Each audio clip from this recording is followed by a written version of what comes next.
بلکہ سنن ابو داؤد کی روایت ہے، سیدنا قیس بن سعد کہتے ہیں رضی اللہ تعالیٰ عنہ کہ میں ہیرا نامی جگہ پر گیا. ہیرا یمن کے کسی علاقے کا نام ہے.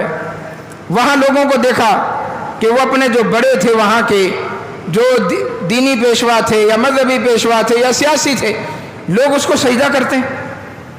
میں پلٹ کر مدینہ آیا. میں نے رسول اللہ صلی اللہ علیہ وسلم سے اس خواہش کا اظہار کیا. اللہ کے نبی، ہیرا کے لوگ اپنے مقامی بڑے کو، مذہبی پیشوا کو، سیاسی رہنما کو، اپنے لیڈر کو سجدہ کرتے ہیں. آپ تو امام کائنات ہیں، امام الانبیاء ہیں، آپ ہمیں اجازت دیں ہم آپ کو سجدہ کریں. نبی اکرم صلی اللہ علیہ وسلم نے سوال کیا. یہ سوال اپنے ذہنوں میں فٹ کر لو. سنن ابو داؤد کی صحیح روایت ہے.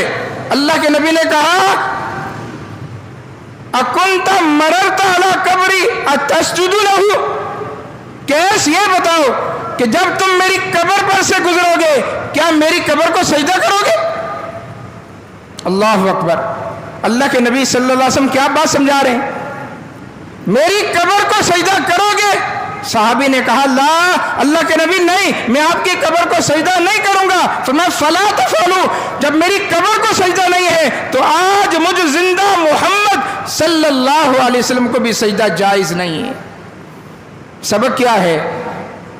کل من علیہا فان ویبقى وجہ ربک ذو الجلال والاکرام.